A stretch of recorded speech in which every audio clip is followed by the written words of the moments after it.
28 സംസ്ഥാനങ്ങളിൽ ലോഡ് കണക്കിന് മരുന്ന് ചെലവഴിക്കുന്ന സംസ്ഥാനം, എല്ലാം കൊണ്ടും സർവസമ്പന്നമെന്ന് ഞാനും നിങ്ങളും പറയുന്ന എൻ്റെ ഈ കൊച്ചു കേരളമാണെന്ന് പറയുമ്പോൾ ആദ്യത്തിൽ നമ്മൾ പരാജയത്തിന്റെ പടുകുഴിയിലാണ്. ഈ പത്രാസ് മാത്രമേ ഉള്ളൂ. ഈ ഇരിക്കുന്ന 90% ആളുകളും മരുന്ന് കഴിച്ച് ഭക്ഷണം കഴിക്കുന്ന പോലെ മരുന്ന് കഴിച്ചു കൊണ്ടിരിക്കുന്നവരാണെന്ന് പറഞ്ഞാൽ നിഷേധിക്കാൻ നിങ്ങളെ കൊണ്ട് കഴിയില്ല. എങ്ങനെ നിങ്ങളൊക്കെ രോഗികളായി? നിങ്ങളെ സുഹൃത്തുക്കൾ തന്നതാണോ നിങ്ങളെ രോഗത്തെ? നിങ്ങളെ അയൽവാസികൾ തന്നതാണോ നിങ്ങളെ രോഗത്തെ? നിങ്ങളെ നാട്ടുകാരാണോ നിങ്ങൾക്ക് രോഗം നൽകിയത്? എങ്ങനെ ഈ രീതിയിൽ ഈ നാടാകെ മാറി? ഇന്ന് ഹോസ്പിറ്റലുകളെ കൊണ്ട് ഈ നാടാകെ നിറഞ്ഞു. നിങ്ങളെ ഈ ഹൈവേകളിലൂടെ പോകുമ്പോൾ എത്ര മനോഹരം, എത്ര ലാബുകൾ, എത്ര മരുന്ന് ഷോപ്പുകൾ. അവിടുത്തെ ഗുണഭോക്താക്കൾ എന്ന് പറയുന്നത് ഈ 500-നും 1000-നും ജോലി ചെയ്യുന്ന ഈ സാധുക്കളായ നമ്മളായി മാറിയത്, രോഗത്തെ പിടികൂടിയത് നമ്മൾ സാമ്പത്തികമായി വലിയ പുരോഗതി ഉണ്ടായപ്പോ ഭക്ഷണത്തിന്റെ ശൈലിയിലുണ്ടായ വലിയ മാറ്റം. നിങ്ങളെ പൂക്കിപ്പറമ്പ് അങ്ങാടിയിൽ ചെന്നാൽ 10 വിരൽ കൊണ്ട് എണ്ണി തീർക്കാൻ പറ്റാത്ത അത്ര ഫാസ്റ്റ് ഫുഡ് കടകൾ ഇന്ന് നമ്മുടെ അങ്ങാടികളെ കൈയടക്കിയിട്ടുണ്ട്. നിങ്ങളെ തെന്നലയിലെ, നിങ്ങളെ പരിസര പ്രദേശത്തേക്ക് നിങ്ങൾ അങ്ങാടികൾ കടന്നു ചെല്ലുമ്പോൾ എല്ലാ അങ്ങാടികളും എണ്ണക്കടി കേന്ദ്രങ്ങളെ കൊണ്ട്, ഫാസ്റ്റ് ഫുഡ് കടകളെ കൊണ്ട്, ഈ മലബാറിലൂടെ നമ്മൾ കാറിലൂടെ യാത്ര ചെയ്യുമ്പോൾ 100 മീറ്റർ അകലത്തില് അമ്പരച്ചുംബികളായ ലൈറ്റുകളും മനോഹരമായ പാർക്കിംഗ് സൗകര്യങ്ങളുമുള്ള എത്ര ഹോട്ടലുകളാണ് പ്രിയപ്പെട്ടവര് നമുക്ക് വേണ്ടി കാത്തിരിക്കുന്നത്. നമ്മളെ മക്കൾക്കൊക്കെ ഒരു വാട്സപ്പ് ഗ്രൂപ്പ് ഉണ്ട്. എല്ലാ മക്കൾക്കും ഉണ്ട് വാട്സപ്പ് ഗ്രൂപ്പ്. ആ വാട്സപ്പ് ഗ്രൂപ്പ് രാത്രിയിലെ ഭക്ഷണത്തിന്റെ ഫാസ്റ്റ് ഫുഡ് കടകളിൽ പോകുന്നതിനെ കുറിച്ച് ചർച്ച ചെയ്യുന്ന വാട്സപ്പ് ഗ്രൂപ്പ്, ഫ്രണ്ട്സുകളുടെ വാട്സപ്പ് ഗ്രൂപ്പാ. അവിടെ എല്ലാ സമയത്തും നമ്മളെ മക്കൾ ഈ ഫാസ്റ്റ് ഫുഡിലാണ് ഇന്ന് ഇടം തൊടുന്നത്. വൈകുന്നേരമായാൽ 8:30 മണിക്ക് ഉമ്മ വിളിക്കും വീട്ടിൽ നിന്ന്, മോനെ ഇന്ന് ചോറെടുത്ത് വെക്കണോ, ചോറിന് കാത്തിരിക്കണം എന്ന് ഓരോ ഉമ്മയും 8:30 മണിയാകുമ്പോൾ വിളിക്കും. മകൻ പറയും, എനിക്ക് ഇന്ന ആളുടെ ചെലവുണ്ട്. ആ കൂട്ടത്തിൽ ഏതെങ്കിലും ഒരാളുടെ ഭാര്യക്ക് ഗർഭം ധരിച്ചാൽ അന്നൊരു പാർട്ടിയാ, ആ ഭാര്യ പ്രസവിച്ചാൽ അന്നൊരു പാർട്ടിയാ, കക്ഷി ഗൾഫിൽ പോകുമ്പോ ഒരു പാർട്ടിയാ, കക്ഷി ഗൾഫിൽ നിന്ന് വരുമ്പോ ഒരു പാർട്ടിയാ, കഷ്ടകാലത്തിനോ നാട്ടിലൊരു കുറി കൂടി ആ കുറി അടിച്ചാൽ അന്നൊരു ചെലവ്, ഒരു പാർട്ടിയാ. അങ്ങനെ വ്യത്യസ്തമായ രീതികളിൽ നമ്മളെ മക്കൾ പല പേരുകൾ പറഞ്ഞ് നമ്മളെ ഫാസ്റ്റ് ഫുഡ് കടകളിലും ഹോട്ടലുകളിലും ഇടം തേടുമ്പോ പ്രിയപ്പെട്ടവരെ, ഇന്നത്തെ അവസ്ഥ എന്ന് പറയുന്നത് വല്ലാത്തൊരു രീതിയിലേക്ക് നമ്മളെ നാട് മാറി.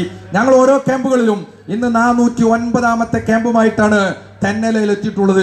കേരളത്തിന്റെ തെരുവിലൂടെ ഈ വാഹനങ്ങളുമായി ഞങ്ങൾ കടന്നു പോകുമ്പോ ഇതുപോലെ പൗഡർ ഇട്ട് മനോഹരമായി ഒരുങ്ങി വന്ന് പന്തലിന്റെ ചുവട്ടിലിരുന്ന ആയിരങ്ങൾ ഇന്ന് രോഗികളായിട്ടാണ് ഞങ്ങൾ കണ്ടെത്തിയിട്ടുള്ളത്. 75,000-ഓളം പേരെ ഇതുപോലെ പരിശോധനയ്ക്ക് വിധേയമാക്കി. ഒരു രോഗലക്ഷണമില്ലാത്തവർ സംഘാടകരുടെ നിർബന്ധത്തിന് വഴങ്ങി ഇതുപോലെ ഒന്ന് നോക്കാമെന്ന് കരുതി വന്ന ആളുകൾ 3000 പേർ ആ കൂട്ടത്തിൽ നിന്ന് രോഗത്തിന്റെ ലക്ഷണമുള്ള ആളുകളായി കണ്ടെത്തി. ഒരു പ്രത്യേകത എന്ന് പറയുന്നത്, നേരത്തെ തന്നെ ഈ ക്യാമ്പുകളിൽ വന്ന് ഇത്തരത്തിൽ പരിശോധനയ്ക്ക് വിധേയമായപ്പോ, നേരത്തെ ഈ രോഗത്തിന്റെ ലക്ഷണങ്ങൾ കണ്ടെത്തിയപ്പോ ഈ 3000 പേരെയും ഈ കട്ടിലിലേക്ക് പറഞ്ഞയക്കാതെ അവരെ ജീവിതത്തിലേക്ക് തിരിച്ചു കൊണ്ടുവരാൻ പറ്റിയെന്നുള്ളതാണ്. 42 ലക്ഷം രൂപ ചെലവഴിച്ച് 252 പേരെ ഡയാലിസ് ചെയ്യുന്നതിനേക്കാൾ ഞങ്ങൾ ഏറ്റവും വലിയ ഉത്തരവാദിത്വം എന്ന് മനസ്സിലാക്കിയാണ് ഈ വാഹനവുമായി കേരളത്തിന്റെ തെരുവിലൂടെ, ഇത്തരത്തിലുള്ള ഗ്രാമപ്രദേശങ്ങളിലൂടെ ഇതിന്റെ ഗൗരവം പറയാനും ഇതുമായി ബന്ധപ്പെട്ട ജീവിത ശൈലികളെ പറയാനും ശിഹാബ് തങ്ങളുടെ നേതൃത്വത്തിൽ ഈ സംവിധാനവുമായി കടന്നു വന്നിട്ടുള്ളത്. ഞാൻ പറഞ്ഞു വരുന്നത്, നമ്മളെ വീട്ടിലെ അവസ്ഥ, മക്കള് അതുപോലെ നമ്മളൊക്കെ ഹോട്ടലുകള് ഇന്ന് ഇടം തേടുമ്പോൾ നമ്മളെ വീട്ടിലും ഇന്ന് വ്യത്യസ്തമല്ല. സൽക്കാരങ്ങൾ, കല്യാണങ്ങൾ, വിവാഹ വാർഷികങ്ങള്, കൂട്ടിക്കൊണ്ടോകലുകള്, കൂട്ടിക്കൊണ്ടോരലുകള്, അതുപോലെ ബർത്ത്ഡേകൾ, ഇതൊക്കെ ഉണ്ടോ നാട്ടില്? അല്ലല്ലേ? മനോഹരമായ ഒരു തെന്നല. നമ്മൾ ഓരോ അടുക്കളകളും ഇന്ന് മാറി. പട്ടിണിയില്ലാത്ത ഭക്ഷണം അധികം കഴിച്ചതിന്റെ പേരിൽ രോഗികളായി. മുമ്പത്തെ കാലത്ത് കല്യാണം വിളിക്കാതെ കല്യാണ വീട്ടിൽ പോയി നെയ്ച്ചോറ് തിന്നാനുള്ള പൂതി കൊണ്ട് നെയ്ച്ചോറ് തിന്ന ആളുകൾ ഒരു പക്ഷേ ഈ കൂട്ടത്തിൽ ഉണ്ടാകും. കല്യാണം വിളിച്ചിട്ടുണ്ടാവില്ല, പക്ഷേ നെയ്ച്ചോറിനോടുള്ള പൂതി. ഇന്ന് കല്യാണ വീട്ടിൽ പോയിട്ട് വെറുംചോറിന് വേണ്ടി കാത്തിരിക്കുന്ന പുതിയ ഒരു സൊസൈറ്റിയോടാണ് നമ്മൾ സംസാരിച്ചു കൊണ്ടിരിക്കുന്നത്. മുമ്പൊക്കെ സൽക്കാരത്തിന് ഇതുപോലെ ഒരു മേശ മതിയായിരുന്നു. ആ മേശക്കുള്ള സാധനം ഉണ്ടായിരുന്നുള്ളൂ. പക്ഷെ ഇന്ന് ഒരു സൽക്കാരം നമ്മളെ വീട്ടിൽ നടക്കും. എല്ലാ ദിവസവും സൽക്കാരങ്ങളാ. ഒരു ഞായറാഴ്ച ആയാൽ 5-6 പരിപാടികൾ, ചൊവ്വാഴ്ച അല്ലാത്ത ഒട്ടുമിക്ക ദിവസങ്ങളിലും ഈ മലബാർ മേഖലകളിൽ നിരന്തരമായ പരിപാടികൾ, ഓരോ വ്യത്യസ്ത പേരിട്ടുകൊണ്ട്. എന്നിട്ടോ ആ കല്യാണ വീട്ടില് ഈ സൽക്കാര വീട്ടിലും 2-3 മേശ ഇങ്ങനെ കൂട്ടിയിട്ടാ ചെയ്യാ. പഴയ പോലല്ല, ഫ്രണ്ട്സ് ഇങ്ങോട്ട് വരും, സുഹൃത്തുക്കൾ വന്നിട്ട് 2-3 മേശ, അതിൽ വിഭവസമൃദ്ധമായ ഭക്ഷണങ്ങൾ.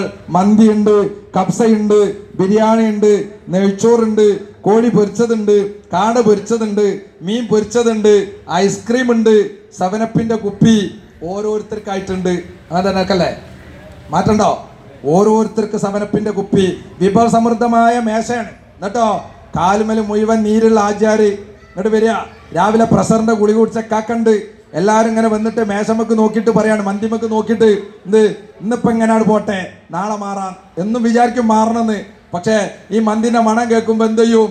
ഇന്നിപ്പോ എങ്ങനെ പോട്ടെ, നാളെ മാറാൻ വിചാരിക്കും. ഒരുപാട് ദിവസമായി നമ്മൾ തീരുമാനിക്കണേ, മാറണം എന്ന് തീരുമാനിക്കണ കുറെ ദിവസമായി. പക്ഷെ ഇതുവരെ നമുക്ക് എന്ത് ചെയ്തിട്ടില്ല, മാറാനുള്ള സമയം കിട്ടിയിട്ടില്ല. സമയം കിട്ടും. ഞാൻ പറയാം, നിങ്ങൾ മാറും, ഇന്ന് മുതൽ മാറും. ഞാൻ പറഞ്ഞു വരുന്നത്, അങ്ങനെ ഈ മേശമല് എന്തേത് ഈ ആൾക്കാരൊക്കെ ഇരിക്കും. ഈ പറഞ്ഞ ആൾക്കാരൊക്കെ എന്താണ്, നമുക്കൊരു പ്രത്യേകത ഉണ്ട്. ഇപ്പൊ നിങ്ങളൊക്കെ ചായ വേണ്ടാന്ന് വിചാരിക്കുക, ചായ വേണ്ട, സത്യത്തിൽ വെള്ളം വേണ്ട വിചാരിച്ചോളി. രാവിലെ ചായ ഒക്കെ കുടിച്ച് പോന്നോലാണ്. ഇപ്പൊ ഇവിടുത്തെ സംഘാടകര്, CH സെന്ററിന്റെ സംഘാടകര്, നിങ്ങൾക്കൊരു തട്ടും പാത്രത്തില് ഒരു കുറച്ച് കട്ടൻ ചായയും അല്ലെങ്കിൽ ഒരു ബിസ്ക്കറ്റോ ഒരു പഴംപൊരി ഇതിലങ്ങനെ കൊണ്ടുപോയി വിചാരിച്ചോളി. നിങ്ങളെ മുന്നുകൂടിയെ വിചാരിക്കുന്നേ കുഴപ്പമില്ലല്ലോ. സംഘാടകര് ചായയും അതുപോലെ ഒരു പഴംപൊരി ഇതിൽ പോയാൽ ഈ കൂട്ടത്തിലുള്ള 99% ആളുകൾ അത് എടുക്കും. വെറുതെ കിട്ടിയാൽ എന്തു തിന്നും? സത്യത്തിൽ ആവശ്യമില്ല. ഇന്നാലും എന്തു ചെയ്യും? അവർ വെറുതെ ഒരു ചായ വന്നല്ലേ, കുടിക്കുക. പഴംപൊരി 2 ദിവസത്തായാലും പ്രശ്നമില്ല, നമ്മൾ തിന്നിരിക്കും. അതാണ് നമ്മൾ മലയാളികൾ. അങ്ങനെ ഈ കൊണ്ടുപോയി വെച്ച സാധനം മുഴുവൻ എന്ത് ചെയ്ത് ഇവര് തീരുമാനാക്കും. അതിൽ പ്രായം ഒന്നുമില്ല, എല്ലാത്തിലും കോരിയിടും. മന്തിയിലും കബ്സയിലും ഒക്കെ കോരിയിടും. അവസാനം ഈ പുരക്കാരൻ്റെ വക ഒരു സൽക്കാരക്കൊരി വേറെ ഉണ്ടാവും. മൂപ്പരത് കൊണ്ടിട്ട് മൂപ്പരൊരു കോരിയിടും. അവസാനം തൊട്ടടുത്തിക്കണവൻ്റെ വക വേറെ ഒന്നുണ്ടാവും. എല്ലാം കഴിഞ്ഞിട്ട് 7up കുപ്പിയിലൊന്നും ഒരു ഇറ്റ് ബാക്കി വെക്കൂല. നമ്മളെ സ്വന്തം കുപ്പിയാ. എന്നിട്ട് അവസാനത്തെ തുള്ളിയും അതൊക്കെ കുടിച്ചു തീർക്കും. എന്നിട്ട് അവിടുന്ന് തന്നെ നീക്കാൻ പറ്റാത്ത കോലത്തിൽ നമ്മൾ ആ മേശം വന്ന് അത് കഴിഞ്ഞിട്ട് കൈ കഴുകാൻ പോവാ. കൈ കഴുകിയിട്ട് തിരിഞ്ഞു നോക്കുമ്പോൾ ഉണ്ടാവും ജിലേബി ഇങ്ങനെ ചുട്ടിടുക ചട്ടിയിൽ. പുതിയ ചൂടിലിങ്ങനെ പല കളറിൽ ഇങ്ങനെ ചുട്ടിടും. അതിനൊരു 2-3 എടുത്ത് അത് തിന്നും. അത് കഴിഞ്ഞിട്ട് കാവുണ്ടാവും. ആ കാവന്റെ പല ഐറ്റംസ്, ചായക്കപ്പോ ഇറാനി ചായ, അഫ്ഗാൻ ചായ, പല തട്ടും പാത്രത്തിൽ ഇങ്ങനെ നിരത്തി വെക്കും. എല്ലാം കിട്ടിയ തിരക്കില്ലാന്നാ പള്ള നിറഞ്ഞ അങ്ങെത്തിയാണ്. എന്നാലും വിചാരിക്കും എല്ലാത്തിനും കുറച്ച് കുടിക്കണം തോന്നും. എന്നിട്ട് അതിന്നും കുടിക്കും. അത് കഴിഞ്ഞിട്ട് പാക്കുണ്ടാവും. ആ പാക്കുമെന്ന് എടുത്തിട്ട് 2 കഷ്ണം അതെടുത്ത് തിന്നും. എല്ലാം കഴിഞ്ഞിട്ട് മേപ്പെട്ട് നോക്കുമ്പോൾ ഉണ്ടാവും വായക്കൊല ഇങ്ങനെ തൂങ്ങിക്കിടക്കണേ. ലാസ്റ്റ് അയിമെന്ന് എന്തു ചെയ്യും? ലാസ്റ്റ് ഒരു 2 കായ് അതും അടിച്ച് കയറ്റും. ലാസ്റ്റത്തതാണ്. പിന്നെ സ്ഥലമില്ല. പിന്നെ എങ്ങനെങ്കിലും കല്യാണത്തിൽ കഴിഞ്ഞോ നിശ്ചയത്തിൽ കഴിഞ്ഞോ എന്നൊന്നും വലിയ ബോധമില്ല. എങ്ങനെങ്കിലും ഒന്ന് പുരയിലെത്തിയാൽ ഒരു 10 മിനിറ്റ് കിടക്കണമെന്ന ഒരു രീതിയിലേക്ക് നമ്മൾ മലയാളികൾ എന്ന് മാറിയോ അന്ന് മുതൽ ഈ കട്ടിലിൽ ആളുകൾ ഇങ്ങനെ കൂടിക്കൊണ്ടിരിക്കുന്ന വല്ലാത്തൊരവസ്ഥയിലേക്ക് നമ്മളെ നാട്